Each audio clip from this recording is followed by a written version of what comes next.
Rebecca, and welcome to the next video in the character creation set of tutorials. So far we have modified and created our image planes to help us while we model, we've imported and set up our image planes in 3D Studio Max, and we've created a topological map to help guide us with our poly placement. Our next step is to set up a proxy model or whitebox model that we can give to our animators while we continue to model the actual character. Creating a proxy model allows the animators to set up character rigs and start animating while waiting for the completed model. This helps keep production time manageable and means the animation team isn't sitting around waiting. An example of a whitebox character can be seen here. This is a more complex whitebox character, which can be useful with the visualization of character movement and pose. The one we create will be simpler using basic primitives to construct it. Okay, so we'll start our whitebox character by opening our image plane scene that has the front and side image planes set up that we created earlier, and then we'll go to just the top viewport, and in the Create tab we'll create a box. So we're just going to do a very simple whitebox character, and we can tell by looking at the viewport. If I just switch to full view, you can see that the square that the cube that I just created is grayed out and we can't select it. That's because we haven't created a new layer for our proxy object, and it's currently creating it in the image planes layer. So what we'll do is we'll open up our our layers palette. Oops, just so you can see it, and see how the stack next to the image planes is blue. That means that's our active layer. And if we open the drop down list there, you can see that we've got our box that's inside it.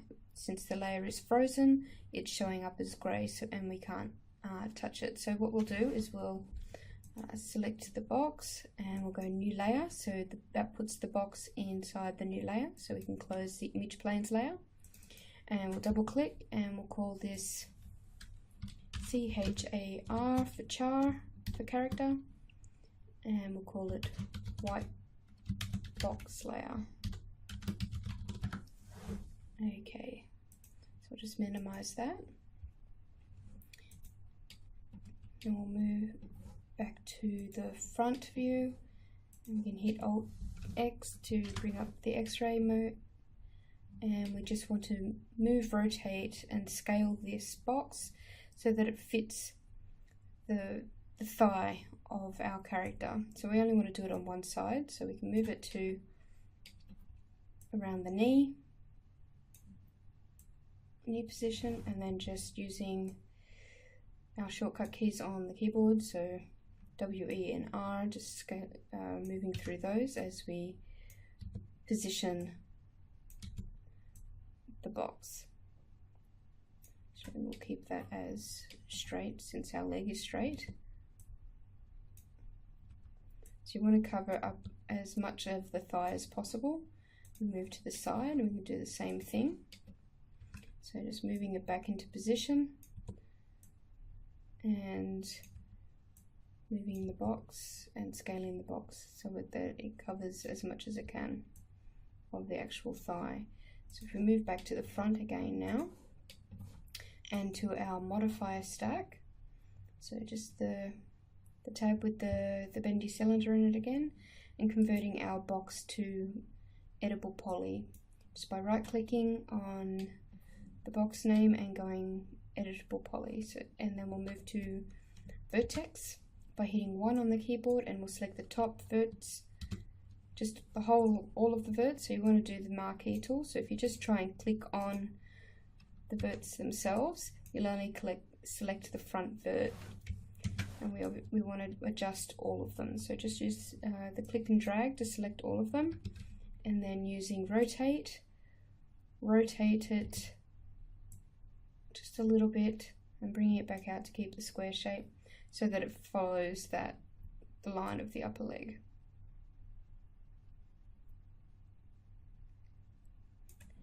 Okay, can also scale it out a bit at the top, just to make that wider at the top of the thigh, and bring it back in at the bottom to give that tapered shape of the leg. And that is our thigh done. We can actually, just do the same thing in the front view just to taper it down.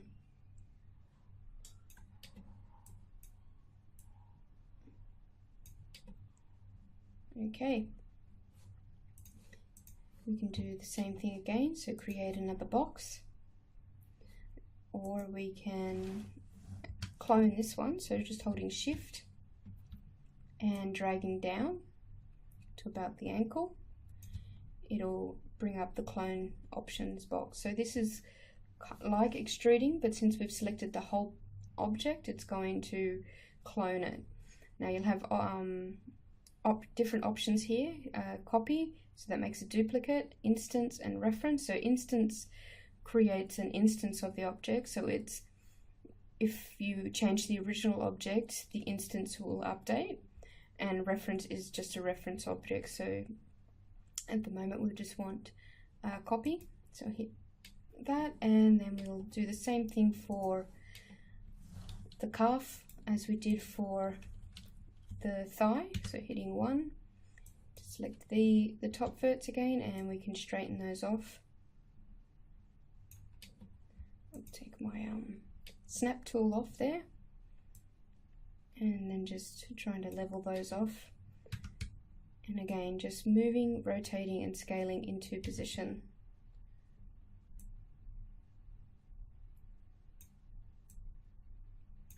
Okay, and we'll taper it down into the ankle,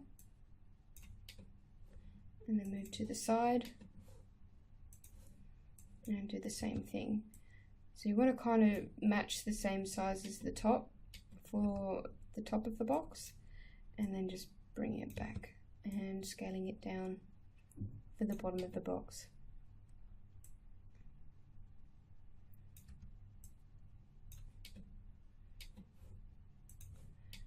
Okay, so now we'll do the same thing for the foot. Just create a new box by clicking and dragging the square, and then just dragging up and clicking off to finish creation of the box. And then we'll go down to the spinners down here, so the X, Y and Z, the axes, and we'll just right click on the arrows to zero out the numbers and put the box into the center of the grid. We'll make that transparent again by hitting Alt X and moving it into the position of the foot. Again, we'll have to go back here and convert it to editable poly so we can adjust the verts. And then just bringing it in and shaping it to the foot. So make sure it encompasses the whole foot. There we go. And then the front, we can just scale it in a bit. Now we want to keep it straight at the front. We don't want to follow the angle that may be in our concept drawing. We want the feet to be straight for rigging purposes. If we put an angle on them, like the ones in this concept, which is maybe about 10-15 degrees pointing out, which tends to be more of a natural way to stand, it does put rotation values into the bones when we start to rig, and we don't want that. It causes problems when we start to animate, so we want to keep them straight. We can add an edge loop here, so just clicking and dragging to select the ring of edges, or you can select one edge and hit ring. So that's just there in the selection, and then we can go down and hit connect, which will connect all our edges together. And moving back into vertex mode, so either hitting 1 on the keyboard or just selecting it in the modifier tab, we'll move that back and these ones up just so the connection between the foot and the calf is there.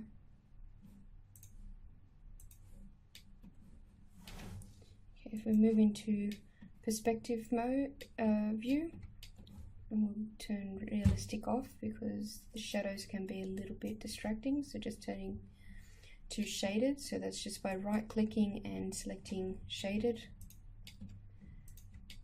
We will shape the foot just a little bit more.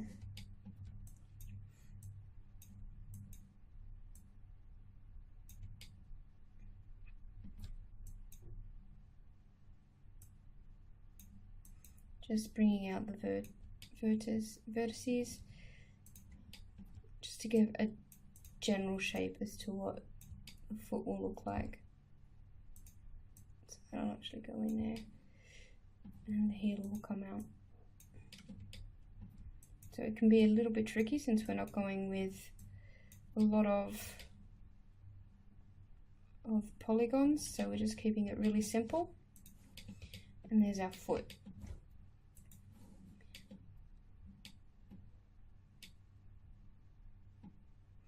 Okay, so you can see now we've got one leg done. So we'll actually name these objects so we can find them better in the scene selection. So we'll call this one thigh, right geo, and hitting enter to name that. And then this one will be calf, right geo. And then of course this will be foot, right geo. So this is just a general naming convention that tends to be used quite often throughout the industry. So just the foot, the R is obviously what side of the body it's on, and then geo because it's geometry. Okay. So we've got our leg done. So we'll move now on to the arm. Okay, so just the same as we did for the leg, we'll create a box. So clicking and dragging the square, clicking off, releasing our left mouse button, and then dragging up and clicking again to finish the square. And then going down and zeroing out our transformation. So by right clicking on the arrows, we'll now make it see-through by hitting Alt X, and then we'll just move and rotate into position. So this is just the shoulder to the elbow. So we'll move this into position. Just move, rotate, and scale. So W, E, and R on the keyboard. We'll actually change to the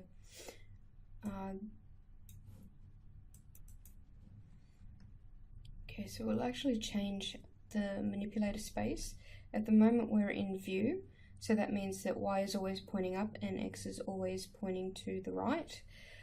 But we actually want it to follow the rotation of the box. So we'll go here where it says view on this drop down box where it's the reference coordination system, and we will select local. So that will now make the space that we move along local to the box rotation. So we'll just see, you can move now along the diagonal of the actual box. And we will do the same with our scale. So we can scale in the local space, and we'll just move that into position. We can leave rotate in the worlds in the view space, that's fine. But we'll just keep our scale and move in. Now you see when I hit the R key again, it's actually changed my scale preference from uniform to squash and stretch. Now I don't want to do that. I want it to go back into uniform scale, so just make sure that that box is always there like that. Otherwise we can get funny things happening when we start to scale it. Sometimes we want to do squash and stretch, but not in this case. So just so it sits between the shoulder and the elbow. And we'll hold shift again and we'll drag this one down into the forearm and hitting OK when it asks us. And we'll just keep that shape, so that angle. So we'll make sure we go back here and we convert to editable poly, and we'll just adjust the vertices until we get the shape. We'll move this into local again, and then just again local. Nope, that's not going to work. We'll leave that at view. Okay, so going at the top, and we'll just scale these ones out a little bit because it's actually a little bit wider at the top of our forearm. And okay, so that's pretty much it for the front. So we'll move to the side now. We can see that's really nowhere near what we want. So we'll start to move and rotate in this viewport as well. So making sure that when we scale, we only scale along the Y if you're in local. If you're still in view, you want to do it along the X. You only want to do it in the either in the Y or the X if you're, depending on what view space you're in. So if you're following the video, you should be in local, so you're just scaling in the Y. And just rotating that into position. Now we only scale in the Y because if we grab the center of it and we do it, we scale, it shrinks the whole box and it makes it uniform. Or if we select this one here, which will only do it in the Y and the X, it starts to affect the front of our object, and we've already fixed it so it's correct in the front, so we only want to do it in the side. So just in the Y, just scaling that in and moving it into position and rotating it. So just W, E and R to get everything into position. Okay, so moving back into vertex mode, so by hitting R1 or hitting vertex over on the modify stack, and then just scaling the top ones out a bit. And bringing the bottom ones in, and again we'll convert this one to editable poly, go to vertex mode and just scale that in a little bit and out a little bit more at the shoulder. Okay, so we do that in the front as well, just scaling it out to make it a bit wider at the top and bringing it in a little bit at the elbow. And that is our arm done. So we'll name that. It will be upper arm right geo and forearm right geo. Okay, and now we'll move on to the hand. So the hand is a little bit more tricky since we want all the fingers to be able to be animated. So what we'll do, the easiest way to do that is we'll save this file. We'll go File, Save As, and drop it in your project folder. So I'll just drop mine on the desktop for now, and we'll call it whitebox start. So you always want to be constantly saving. So every 20-30 minutes, always save your file. I'll hit save here, and then we'll create a new scene and do the hand separately, and it will import it later. Okay, so this is our new scene. So I just went to, after saving our file, I went File, New, and then go New All and hit OK.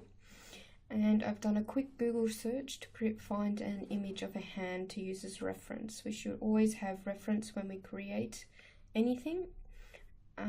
So just do a quick Google search and find something that is similar to this. So a top-down flat hand, so that we can use as reference for our distance between knuckles and finger sizes and things like that. So we created this image plane the same way as we did the original one for our character. So just went into Photoshop and made sure that this was square, and then brought it back into Max. When we model it, we won't be modeling it like this. This is too tense. It's much better to have a relaxed hand when apply the rig to it. So we'll start with just this finger here, and we'll create a box. So we're just doing a quick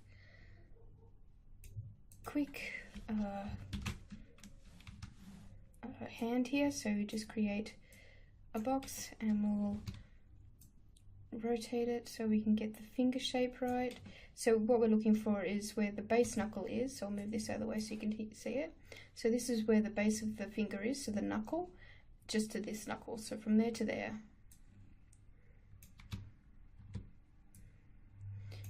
You can always, instead of Googling, if you have access to a scanner, you can always scan in your own hand.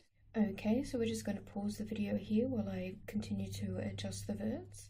So just from knuckle to knuckle, just to get the basic, I'll just turn off my snap. It tends to turn itself on automatically when I create a new scene for some reason. And I'll just hold shift and move that out to create the next part of the fingertip. Just hit OK when it asks for the clone options. And then just scaling and moving this again into position between these two knuckles. And holding shift again for the fingertip. So I'm not going to worry too much about shaping at the moment.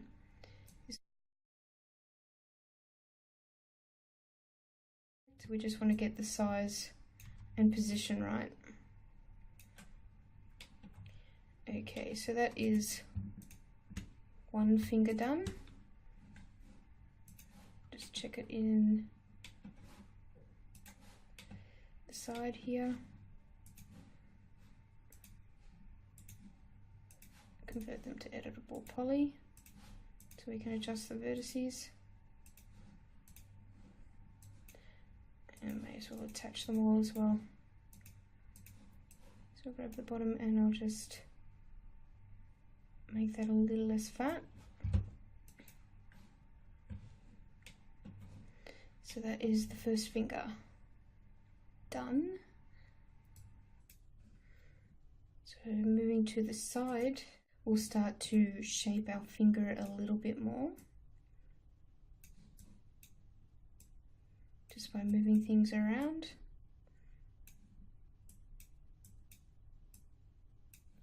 So I'm going to continue to shape this just by moving the vertices around, and I'm just going to stop the video while I do that, so I'll be back in a second. Okay, so I've just continued to shape the finger. So I'm trying to put a curve into the finger itself, so it's more relaxed. So if you just hang your hand limply, you'll see that the finger goes from the knuckle here to the tip. It's just a nice gentle curve down into the fingertip. So I'm just doing that by grabbing the vertices and shifting them around. Okay, so that's the fingertip there. We'll do the same for the top, and to get the shape of the finger a little bit more. So we'll just continue to to pull these out and move these around. So you'll also notice if I go back to the side view that I've put the knuckles a bit on an angle so that the top of the knuckle is at an angle to the bottom of the knuckle. This is how, if we look at the finger, it kind of works that way. It actually works a bit the other way. It's just easier for animation. So if they're on an angle, it'll bend and it'll deform correctly. And we'll go and continue to shape this in the front, the top viewport. Okay, so moving into the orthographic view now, you can see that I've started to shape the finger. So just following the reference image, I am trying to mimic the curve. So at the top it's a bit wider, and underneath I've pulled it in to give it that nice tapered edge. Since it's a box, we're not going to get it perfectly, but just doing the best we can. And you'll also see that I've continued the curve. So if I move into the back of the back viewport, you can see that the curve has actually gone through, and I've actually put it on an angle. So this is the pointer finger. So we'll have the thumb on this side here. So if I turn on the shaded view, you can see this will be where the thumb goes down into the thumb. So the side that's next to the middle finger is actually a little bit elevated, and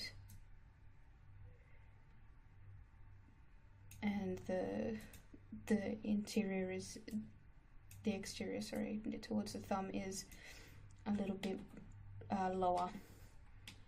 Okay, so going into the top again, you can see how that is working. And if I bring back my image plane, so just turn on our image plane by bringing up the layers and turning on our image plane again and minimizing that again. You can see that it follows the image plane there. We've got one finger made, so there's no point in redoing another one. So we'll move the pivot on this one because it's at the tip at the moment. So we'll go into the hierarchy tab and we'll go effect pivot only, and we'll just center to object. That's fine. And we will hold shift and drag to create the next finger. We'll hit OK. Now I'm going to turn my image plane off here again because I'm not going to follow the spacing of these fingers. It's just too far apart and we want a more natural look. So if I just hide unselected, oh, it's turned off my finger. I'll select both of the fingers and hide unselected. And I'll move this into position. Just at the base where the knuckle would be, and scaling it a little bit. No, not scaling, sorry, rotating. Now I'll scale it a bit. So just scaling it up a little bit because this will be the middle finger, so it is longer than the pointer finger. You can bring back your reference image to check the size. And okay, so that looks about right.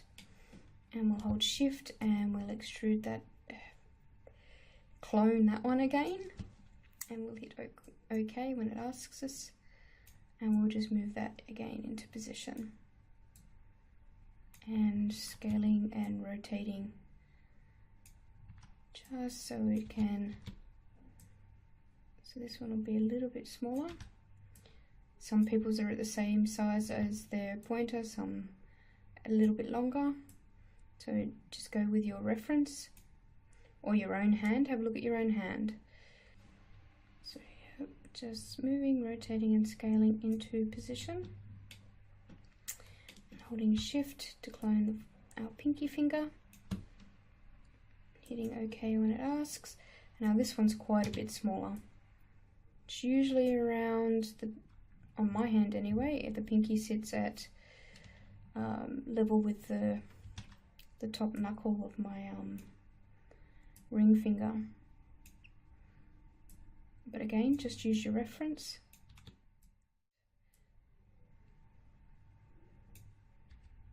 Knuckle drops back quite a bit at the base as well, so just getting the alignment correct. Of course, we'll go into the proper construction of the hand at a later date, but for now we're just creating the proxy. So we just want to make sure that we get the finger curves right, the position right, and the general size and feel of the hand correct. That way, when we build our hand, we can use this as a guide. Now if we move to the front of our hand, so just go into the viewport where we can see the front of our hand, we need to adjust the curve of our fingers.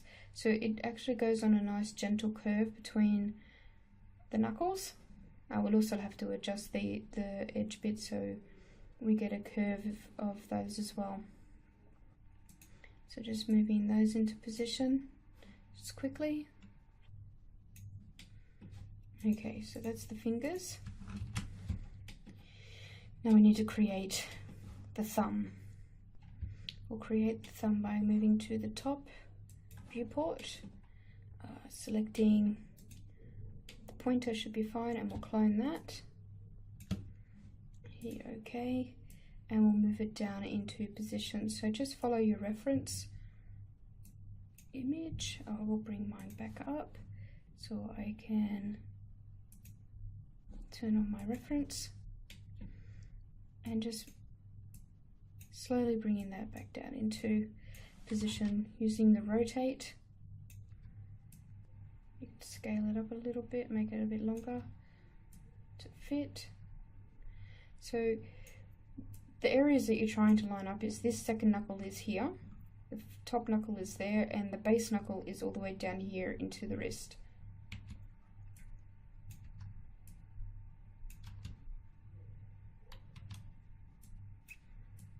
Okay, and then just rotating that so it sits on an angle.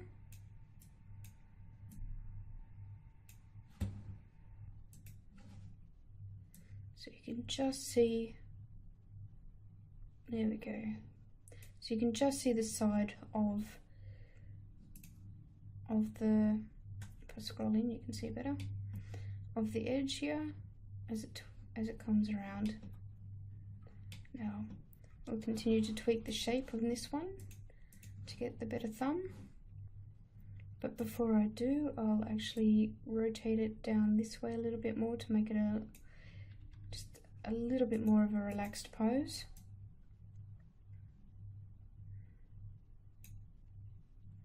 So I can turn my image plane off again.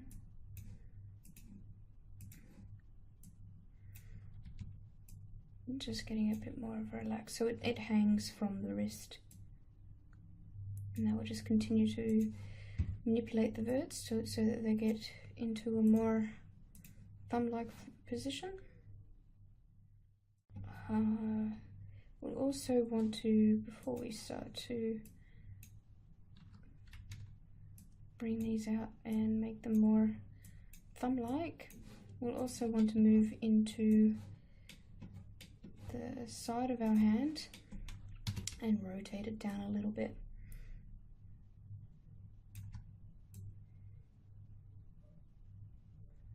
So that's where my knuckle is, so I'm just lining that up there. I'm just rotating it so it's a little bit more relaxed.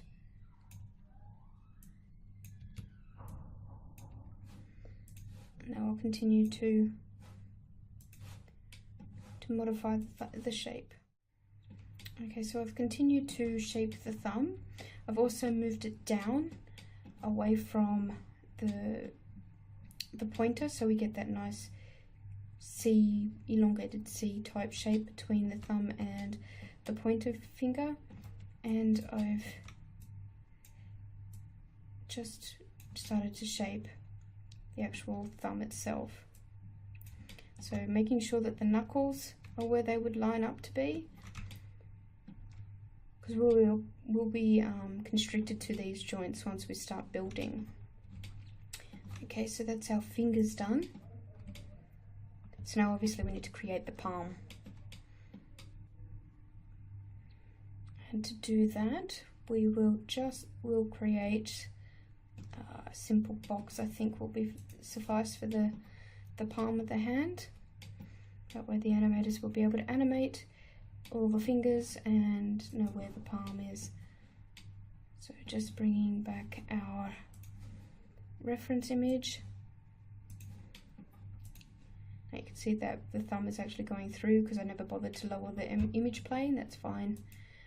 We know where it's going, so we'll just create a new box from the wrist to the knuckles. It doesn't matter if they intersect, and create the height of the box as well. So just switching to X-ray mode and editable poly, and just shaping this really quickly. So the important part is to make sure that we get the finger curve right on all 4 fingers and thumb, and making sure that the knuckle positions are correct as well. That way that when the animators build the rig, it'll be able to animate and deform correctly, and we'll be able to build our model with the correct joint in mind. So just creating another edge here, connecting that. Just move that down to where the base of the thumb would be, just to give it some quick shape, and join up the areas of the hand. We can turn our image plane off again and move into perspective so we can join these up.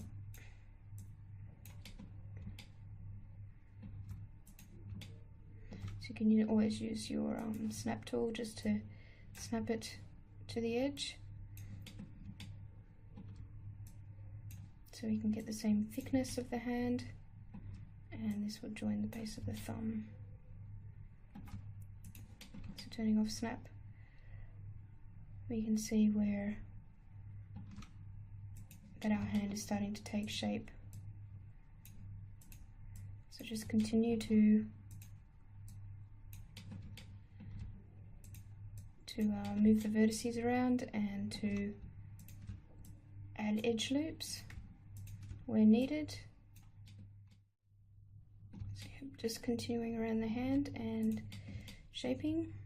Don't forget the palm of your hand to make sure that everything is lining up.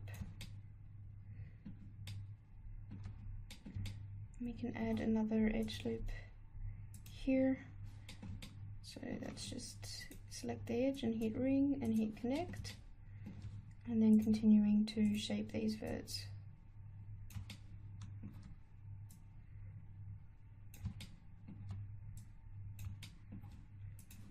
Using the snap where needed.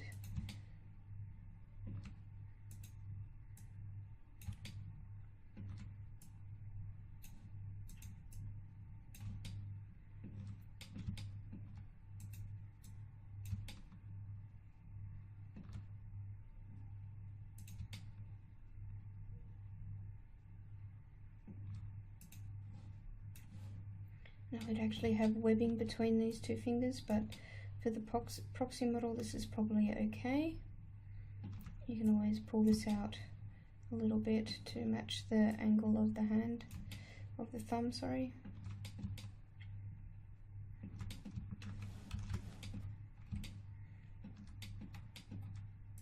And bring this forward so it intersects with the knuckles.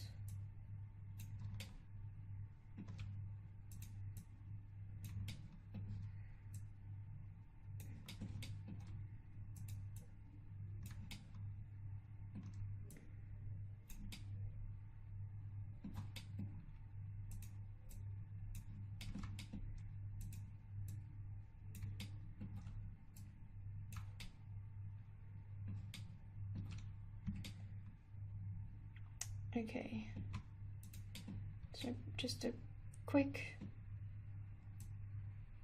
proxy hand.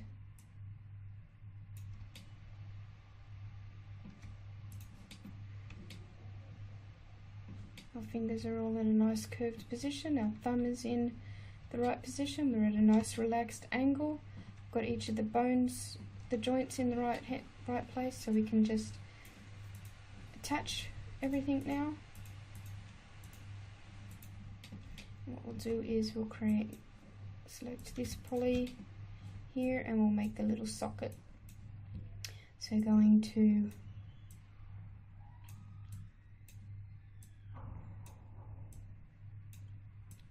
extrude when I can find it. There it is. We'll bring that back a bit. So just showing where the wrist joins the hand. Extend that a little bit more. And we'll hit OK, and then we'll grab these edges and do the move that I just did there by accident. And we will chamfer these edges. You only want one edge, but we can adjust the chamfer. So then just hitting OK when we've got something that we like, and that's our proxy hand. So what we'll do now is we'll effect pivot only and we'll center to object, and then we'll move it into where about the center of the wrist.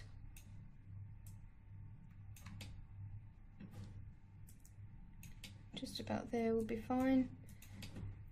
What we'll also do is we will reset our X forms, so that resets all our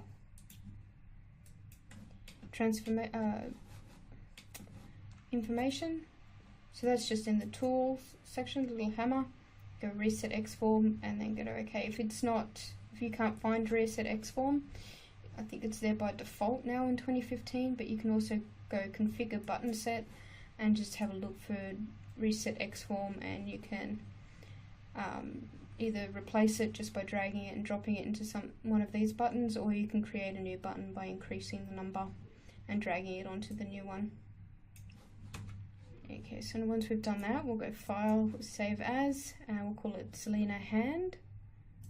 Hit Save. And we'll open up our whitebox file. Now that we've got our hand created in a separate file and we've opened up our whitebox file again, we can bring our hand in by going to File, Merge, then navigating to where our hand is saved, and hit Open. It'll ask you which assets of the scene you wanted to bring in. Now, I didn't name these correctly, but it's box 09 because we created our hand from a box. So we'll just select that one and hit OK. And then obviously we've created it a bit large, so we'll just move and rotate and scale into position. So we'll just undo that and turn on my snap tool. So that's just up here, the little magnet that looks with an angle coming off it. And if we right click, it'll bring up the options menu, and you can see how much of the percentage it will snap to and the angle it'll snap to. So you can change these to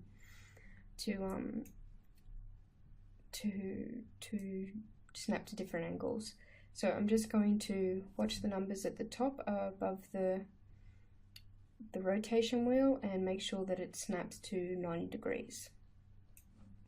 And then I'm going to rotate it around to about 180.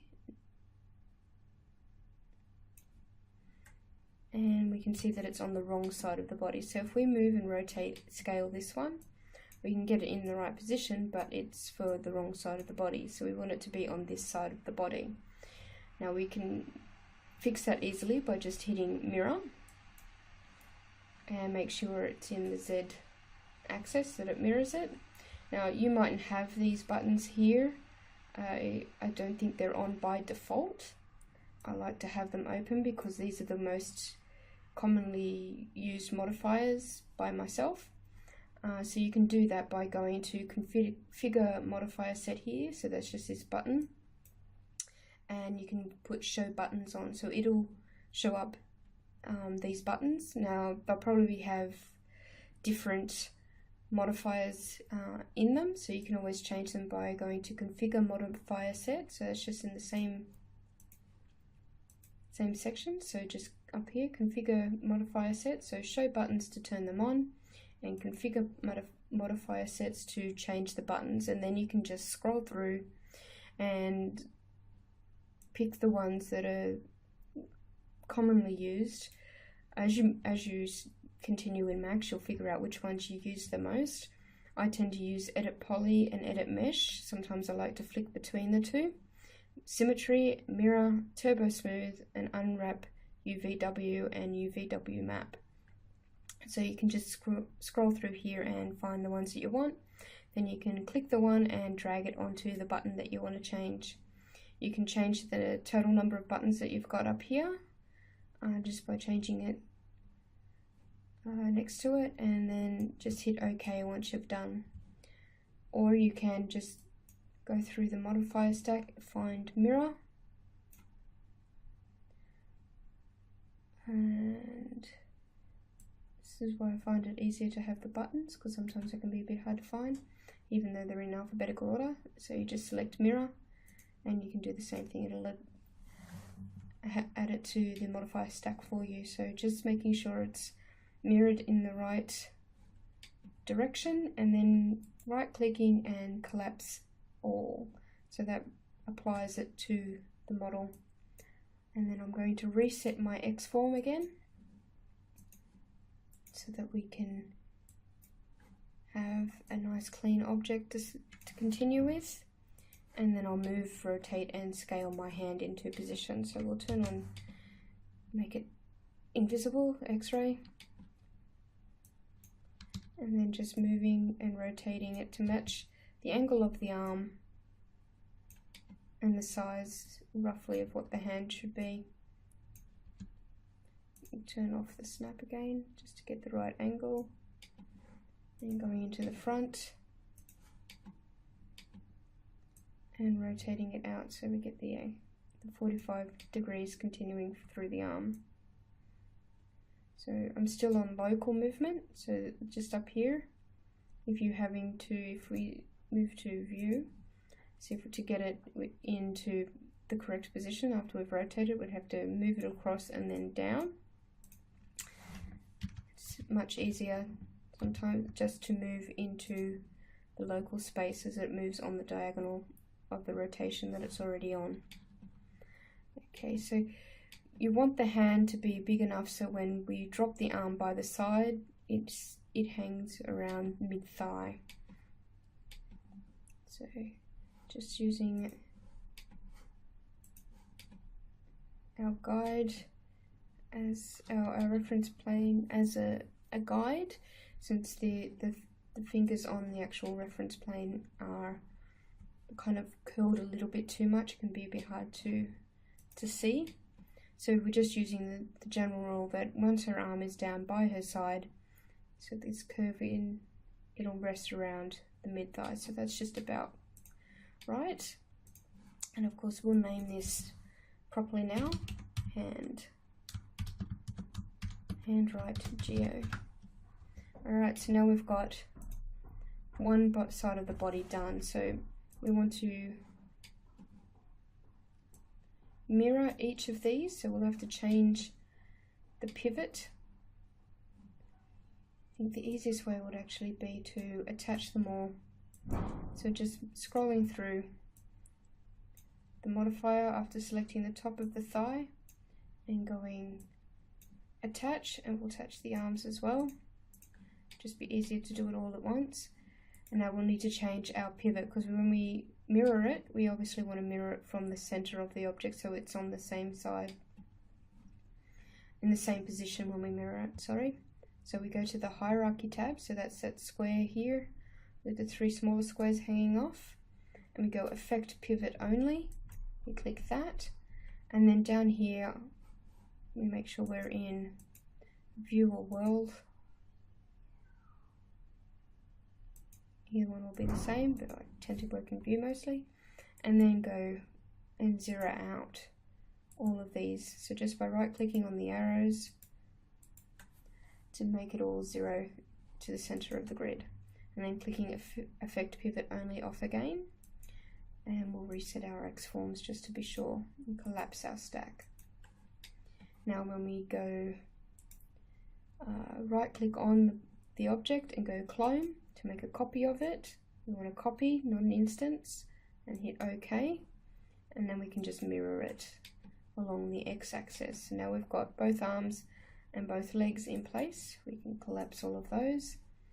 And we just need to go now through and detach our elements again and rename them. So we can rename this foot right geo, and we'll move up here and we'll just go element, select these elements and detach. Okay, and we'll keep doing that. Just detach them all.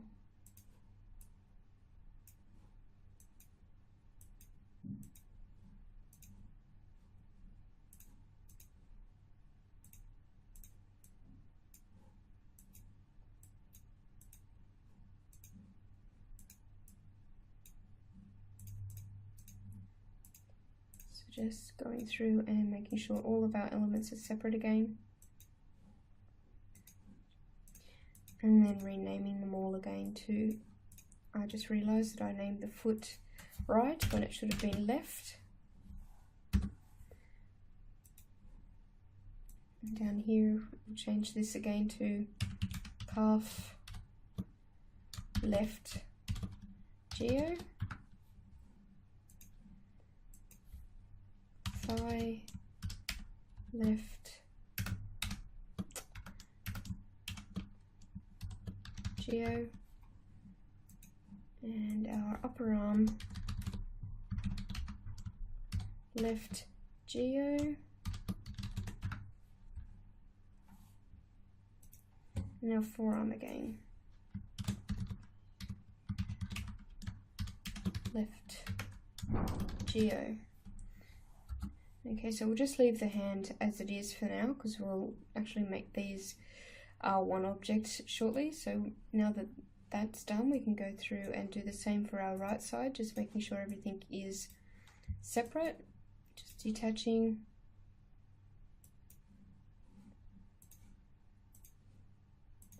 Each element.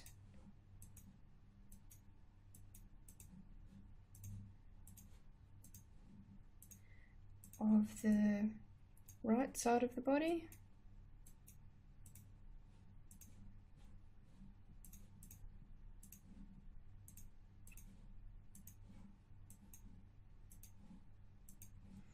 Okay, and then making sure that the names are correct. So that's thigh right geo, that's correct. Calf right geo. And these ones are still joined, so we'll just select that and we'll detach.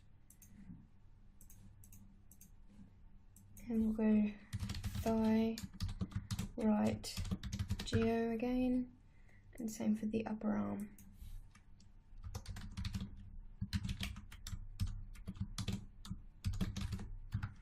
And the forearm.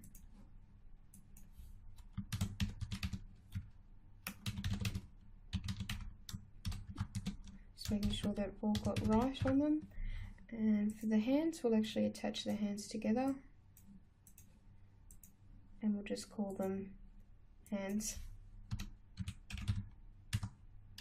underscore geo. Alright, so now we just need to create the center of the body and the head.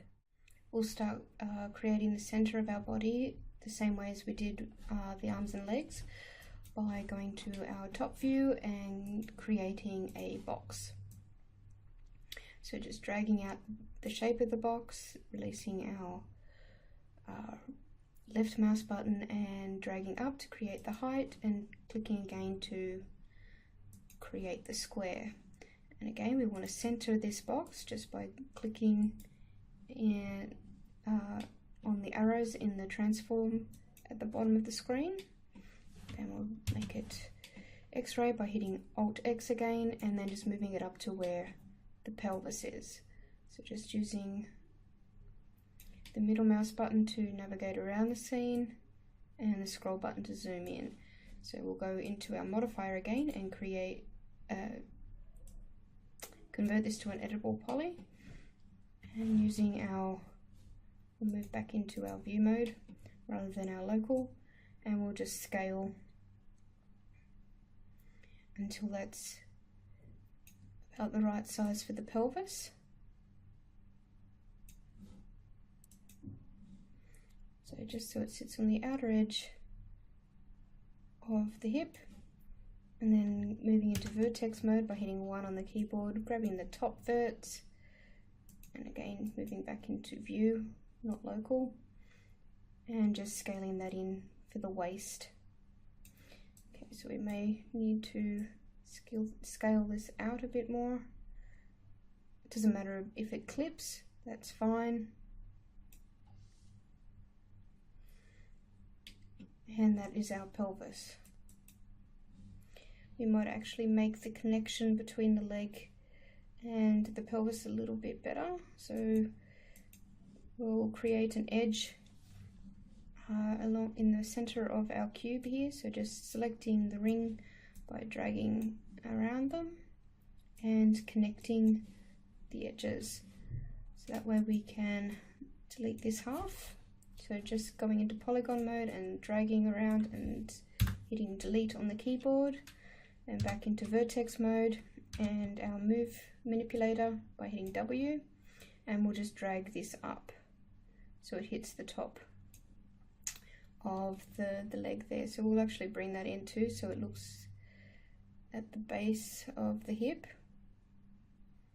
and then we can go and adjust the top of the leg as well, just a little bit. So we'll bring it down and in. Now since we modified this one, we'll have to go and delete this thigh muscle, this thigh object, and we will clone this one again.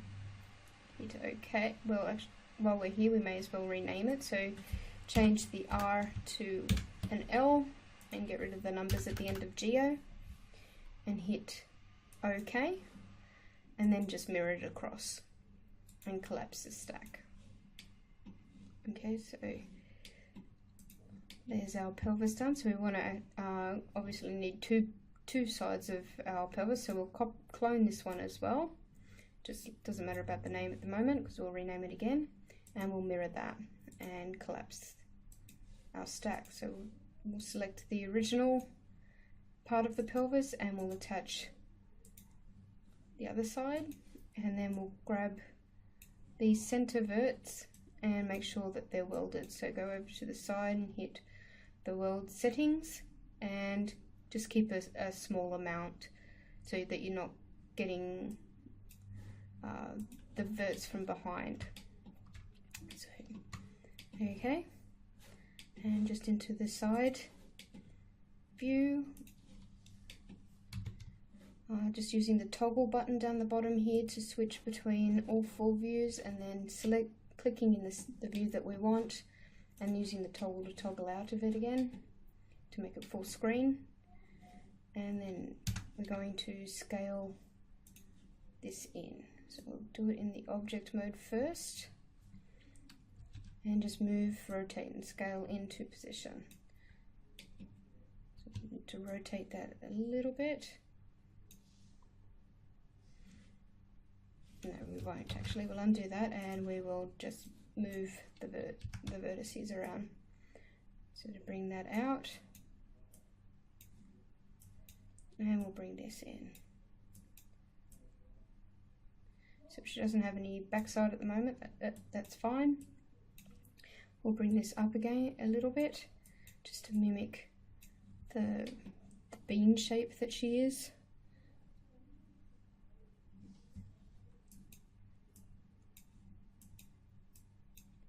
Might actually bring this one up to show where the back side would be. And we'll tilt that. There we go.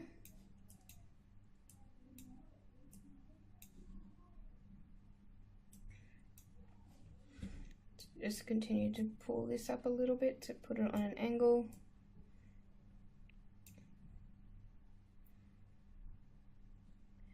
And grab, probably easier to do it at the front mode viewport, just grab the two side verts there and we'll scale them in just a little bit to give her a little bit of shape around the side. Same with the ones where the hip are, so just bringing those in just a little bit. Okay, we'll also add an edge here, so just select that edge and hit ring, so we can select the ring of edges there and connecting them. This way we can move back to the full size on the side screen, and we'll just bring this down to manipulate, to simulate the sort of bean shape that is the pelvis and the torso area. So making sure to marquee select our vertices so we get both sides of the cube. If you happen to select only one side and not realize it, that's okay. We can always delete the other half and mirror it again. But yeah, just a rough shape. Doesn't have to be perfect. It's just a placeholder. So we go back to the front and we'll bring these two side ones.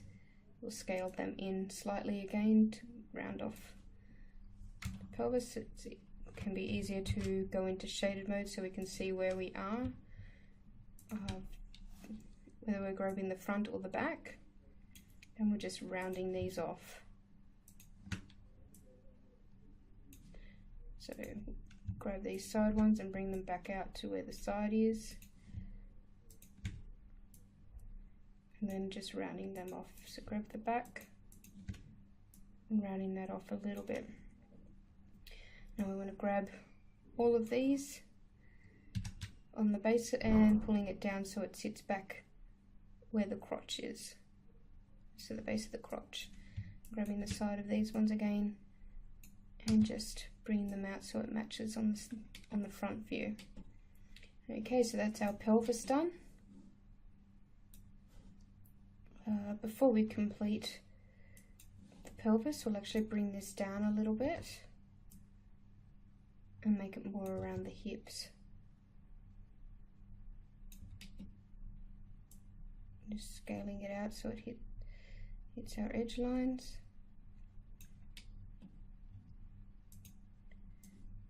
And then, yep, just making sure it's around the hip level and bringing it back in the side viewports.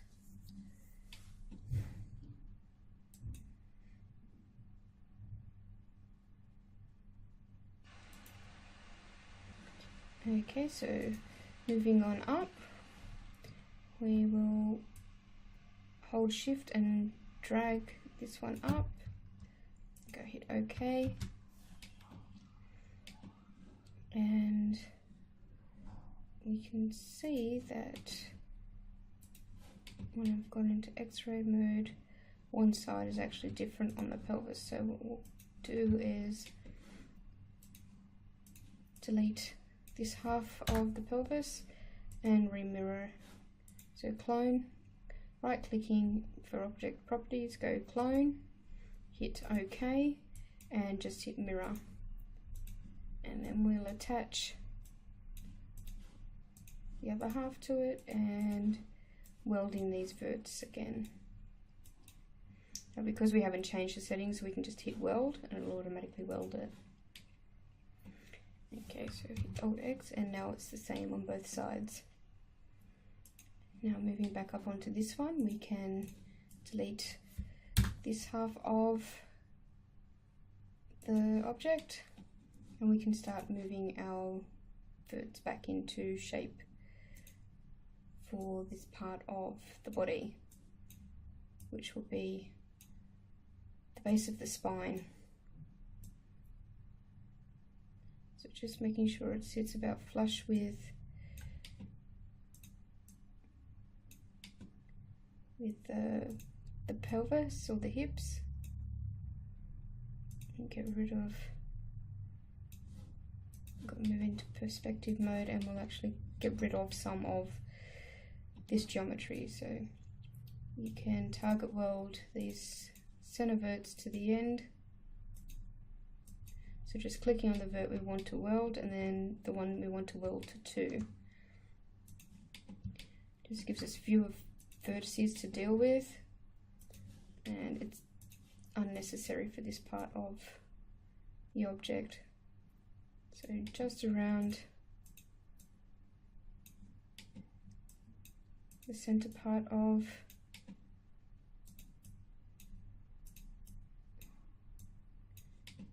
our character. So this will be the base of her spine, and then we'll put another one here which would be about the mid spine, and then we'll have the upper torso. So we'll make sure we name these as we go.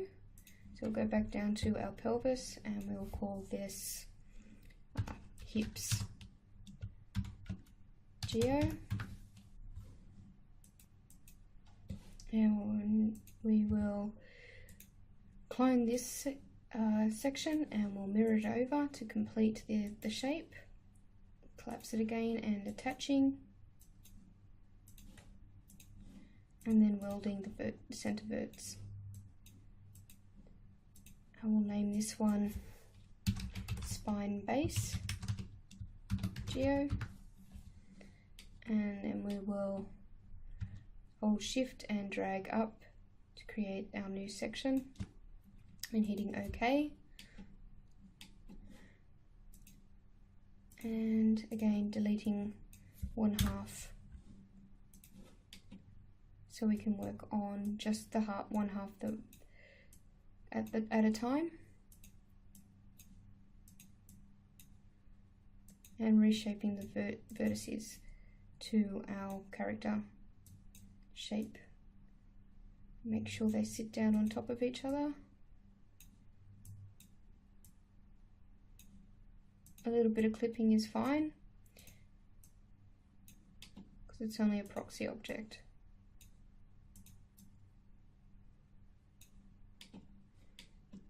Okay, so we'll just bring this down a little bit more, so it's just about underneath the rib cage. Just a little bit, not quite under the rib cage. And of course we have to make sure that everything sits right in the side as well. So we've been focusing on the front, we've neglected the side. So we'll just make sure that all of these, making sure we marquee select so we can grab both sides again, and bringing them out to pull them into shape with our character.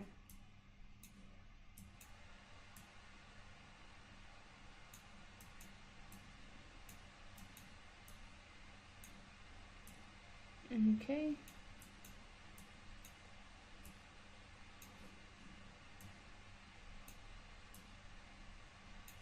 And again for this piece as well, so moving that forward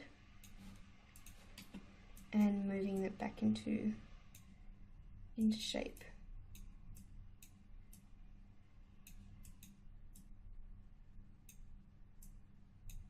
Flattening it out a little bit and bringing it forward, and just making sure it matches the silhouette of our character. Since this is going to be her stand-in, it needs to be as close to her proportions as possible. Okay, so back to the front view again, just by using the toggle button and then clicking on the front and toggling again. And we'll continue to just tweak this a little bit more before moving on to the chest part. Okay, so cloning that. Okay, and mirror, collapsing, and then attaching, and welding. Select first, then weld.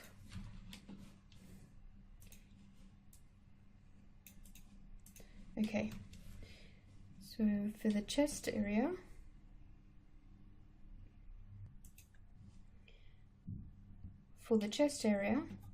we will again hold shift and drag up to create a clone of our object, and hitting OK when it asks us. Go back to this one and rename it Spine 01 Geo. And for the chest, we want to grab these the top vertices and drag it all the way up to the shoulders, and then scaling them out. So it goes for the shoulder width.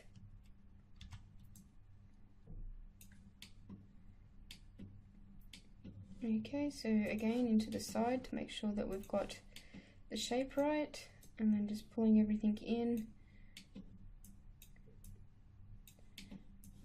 and following the shape. So we're going to ignore the breast for the moment.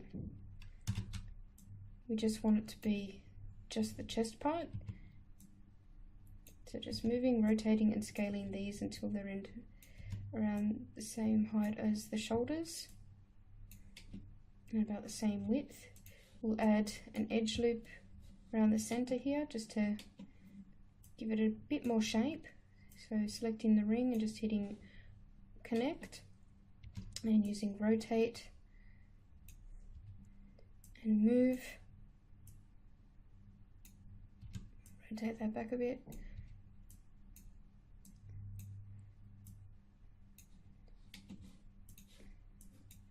And just, continuing to shape until it fits the silhouette a bit more. We'll add another edge here. Just hit connect and drag down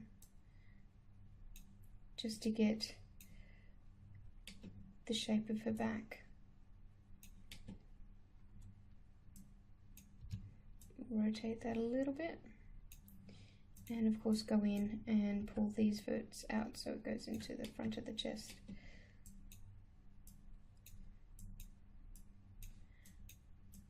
Just moving these, tweaking these a little bit to space them out a little bit more and just to make sure that the shape is correct. Okay, so just like that, bring these up actually to underneath where the breasts sit.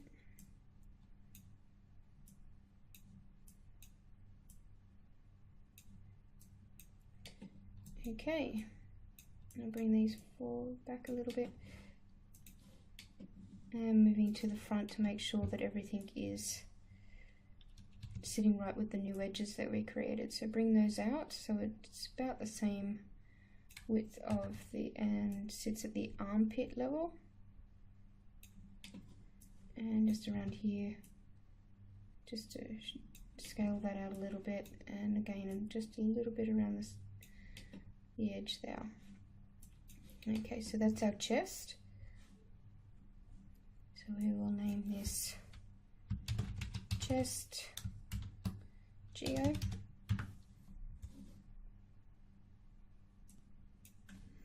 And for the breasts, we will just create one box again. It'll just go to create box, so just more of a rectangle this time. And we'll move that into position around the chest. Hit Alt X to make it see through.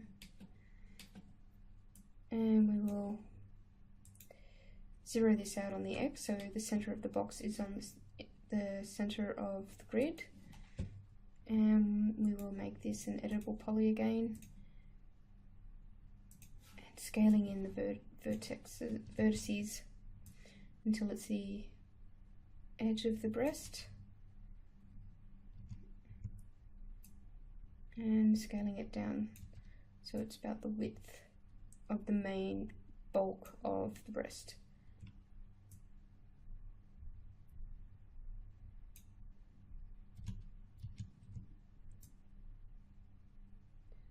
Okay, so just moving to the side again and making sure it's in the right position, which clearly it's not. Moving that back and scaling it.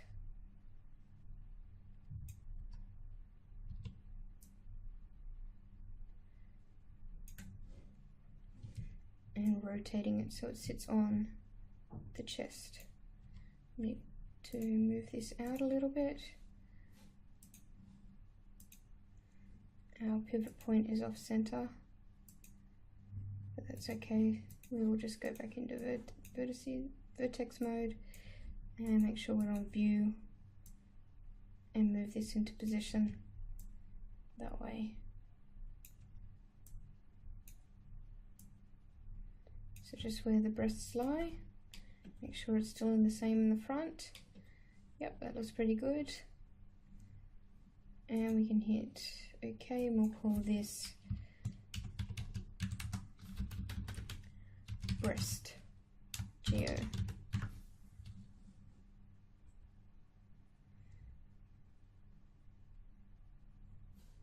Okay, for the neck, we'll do the same thing as before. We will create a box and move to the move tool, make sure it's centered in the grid, in the world space, and we will drag it into position. So Alt X again to enter X-ray mode, and then just move scale into position. So making sure not to move it off the center of the world, and just make sure it is the right width both in the front and the side. So I need to rotate a little bit, move it back. For scale, we'll move it into local again and bring out, so you want it to be the whole neck, so the neck actually goes up there into the head, into the base of the skull. So when we create the head, it'll actually overlap, but that's fine. I'm just rotating and continuing to scale and move into position. And we'll check the front again to make sure that we're still the right width. Yep, that looks pretty good. And we'll call it neck geo. And we'll do the same for the head. So create another box. Make sure it's centered in the world, so we'll need to make sure we're in view to do that. In local, the transforms will always be 0 no matter where you put your box, so it'll always snap back to 0 because it's the local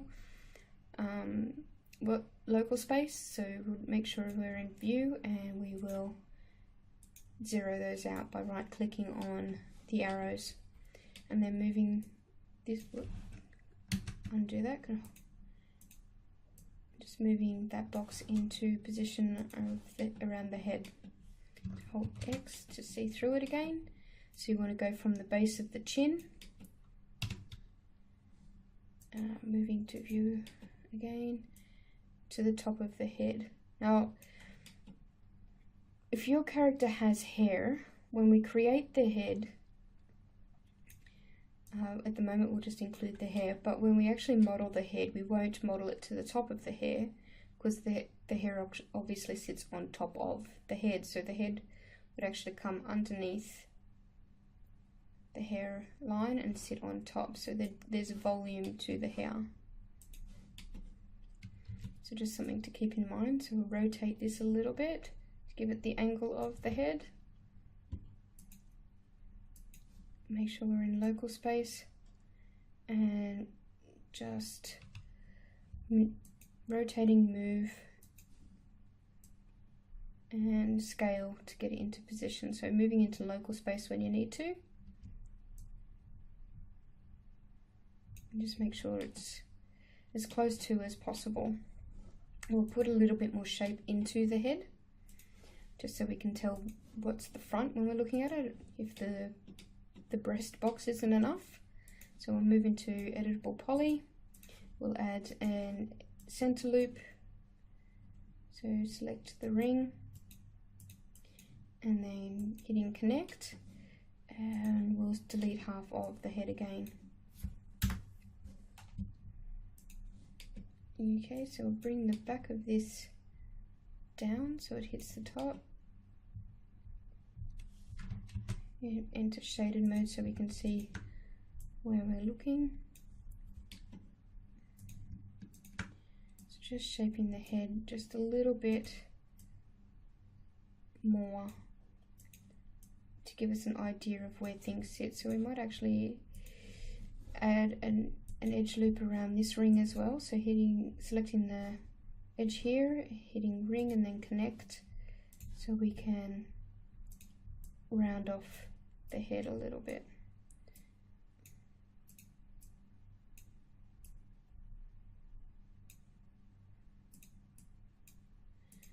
Okay, just to give us an idea of where the front lies and where the back is. So we move into perspective and the side. Bring the back in a little bit and we'll add an edge loop here. So selecting that and hitting ring and connect again to round off the back of the head.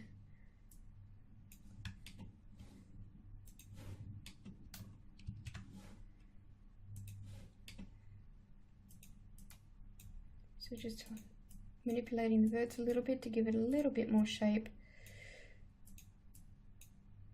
Again, not perfect, just following as close as we can to the silhouette of the character.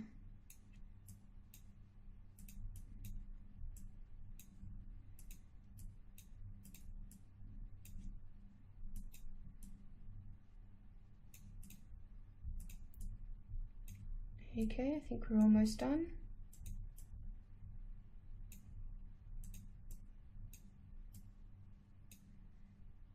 Making sure that hits the bottom of the chin there. And we'll position this where the nose is.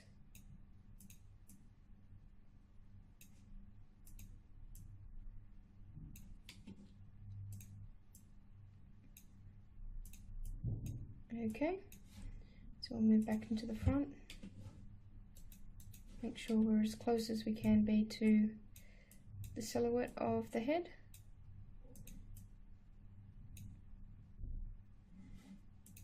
Then we will clone and mirror our geometry. Collapse it and then attach it to the other half of the head. Not forgetting to weld the vertices in the center. And we'll name this one Head Geo.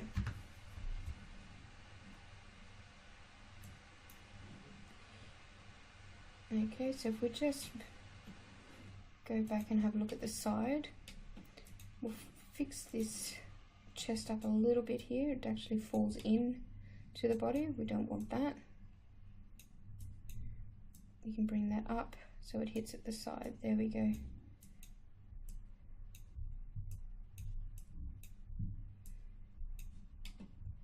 Just bring this forward a little bit just to make the shape a little bit fuller.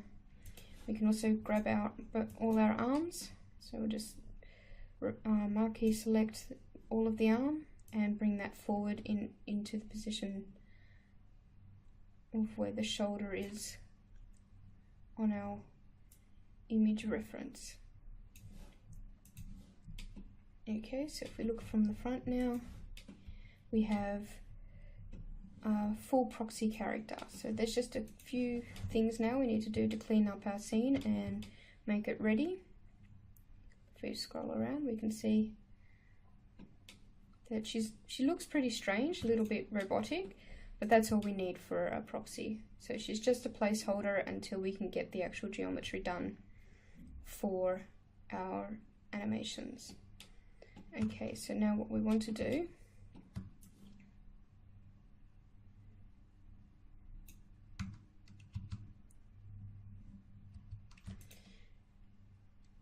so now what we want to do is we'll select all of our objects, and we'll hit Alt X to make them all visible again. Now what we want is to color code these so it's easily viewable about what part of the body we're creating, what we're selecting, and it just makes it a little bit more visually identifiable. So to do this, we're going to apply a texture to the left and the right, so they'll all have different colors. We'll open up our material editor, so by hitting M or hitting the material editor button in the toolbar, and on a new material, just default 2 or one of the other ones, we want to make a multi-sub material. So like we did with the image planes, we want to do the same thing with this one. So we'll go in where it says standard next to the name of the material, we'll click on that, and we'll scroll to multi-sub object and select that and hit OK. When it asks you, just keep old material as sub-material, that's fine, hit OK, and you'll get a sub-material ready for you to create.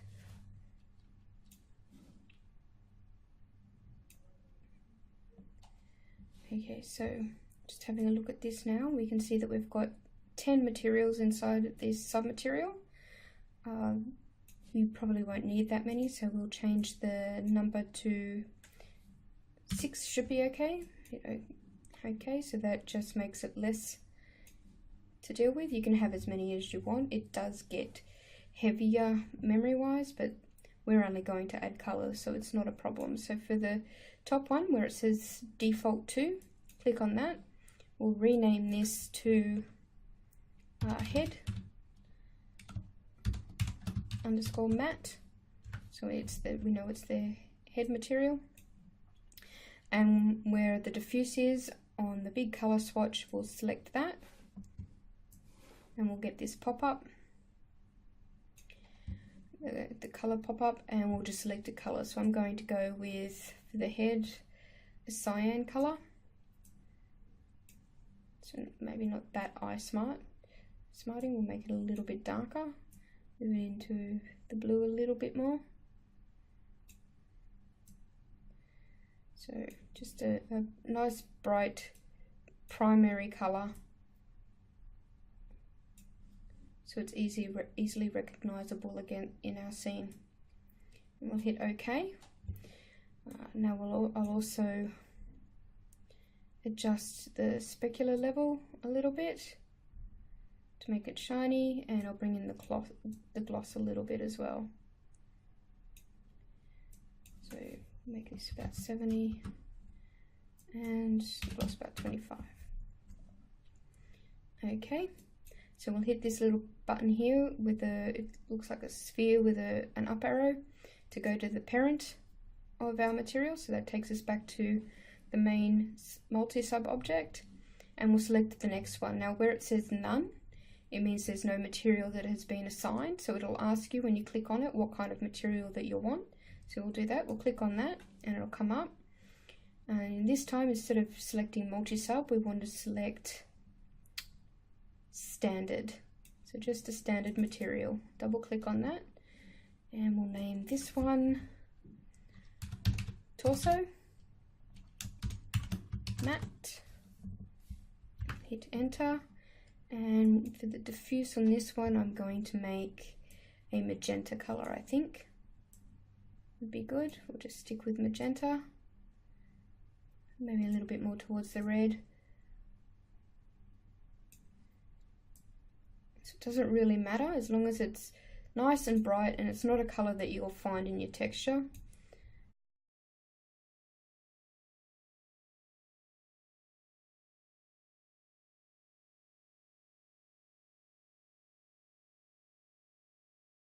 But again, adjusting, we'll keep the same specular level as before, so 70, and then I think it was 25 for gloss. And then going back to our main material again, I'll just check to see, yep, 25 for gloss. And again, we'll do this again, so standard,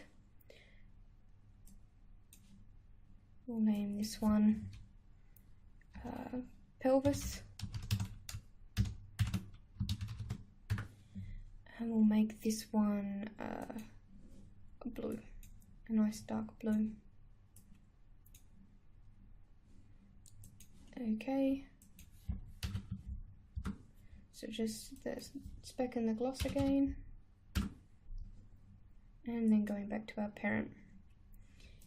So we'll continue to do this for all of our materials. Okay, so I've just continued to name all of my materials. So you can see if I scroll up here, you'll see that I've got the head, the torso, the pelvis. I've also added one for limb left and limb right, and the hands. So each one of them is a bright primary colour, well, close to primary colour, still have magenta and orange in there, but they're highly contrasted against each other as well. So you'll see the swatches up here, so each material will have its colour up there on the sphere. And now what we'll do is we'll go over to our object in the scene and we'll select the whole object. And while this material is still selected, we'll hit Assign Material to Selection. So we do that and we can see she goes multicolored. Now that's not what we want. Obviously we want each limb to have the colour that it's being corresponded to. So we want all the right to be red, we want all the left to be green, and we want the centre to be either blue, purple, or the cyan. So to fix this, we'll go down into, we'll start at the feet. We'll go, while we're here, we'll do a few housekeeping things. So we'll reset the X form. We will go back into the modifier. We'll go to Element, select our foot, scroll all the way down to the bottom where it has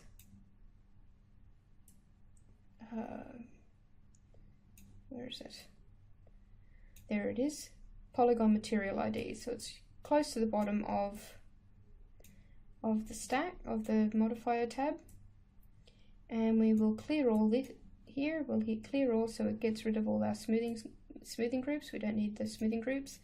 And where it says set ID, we will put the number that it corresponds to the material ID that we've got. So since this is the right foot, we'll hit 5, and you'll see that when we click off, the foot goes red.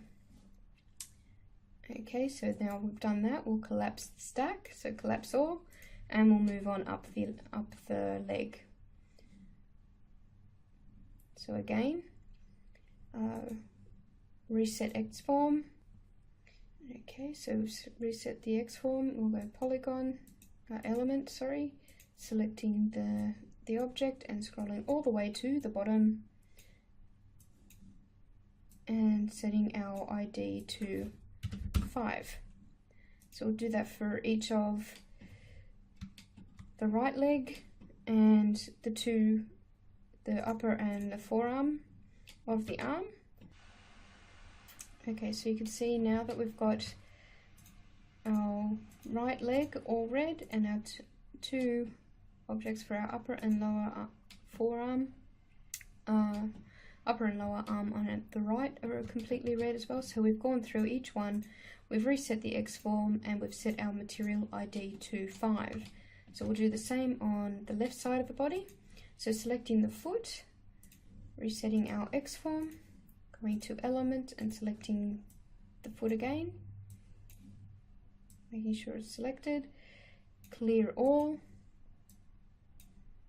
and then typing in 4 this time for our left limb material ID, and then collapsing the stack. So again for the calf, reset X form, selecting the element, scrolling all the way to the bottom, clearing all, and setting our material ID to 4. So we'll do the same again for our left side of the body, so thigh and the upper and forearm again. Okay, so we've got our left and right limbs color coded. So now we'll do it for the center of the body. So we'll grab the hips, we'll go reset X form, we'll grab the element, and scrolling to the bottom, this time setting our material to the same as the pelvis, so 3, and making sure to hit clear all, and then collapsing the stack. For the next one, the spine, we'll select it, again reset our X form, go to element, and clearing all of the smoothing groups and setting the ID to the torso ID, so 2, and then collapsing the stack, and the same with this one, so reset X form, we'll collapse the stack first this time, go the element, select it, 2. Okay, for the chest area, again reset, collapse, select the element, clear our selection there and set to 2. Okay, with the breast box, so reset our X form, select the element,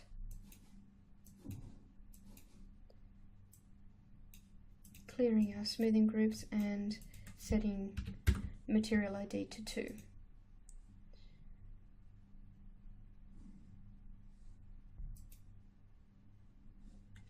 For the neck, we'll convert this to editable poly and reset our X form, collapse the stack, select the element, go all the way down to the bottom, clear and set the material ID to 1 because the neck is part of the head. And again for the head, same thing, reset X form, collapse the stack, select the element, scroll all the way to the bottom, clear our IDs and set to 1. Now for the hands, the last one, again reset the X form, collapse it, select the element, select both elements, select all elements because these are all separate objects, so use the marquee to click and drag and select the whole lot, go all the way to the bottom, clear the smoothing groups and set the material IDs to 6 for the hands. Okay, so now if we scroll around, zoom around, and you can see that we're all color coded. She has different parts of her body and she has the silhouette pretty much right. And that is our proxy model done. Our white box is ready to go and start animating. So the last thing we'll do, obviously, so we'll close our material editor, we'll go File, and we will save our white box as what. I'll save this one as Selena white box final and hit save. There we go.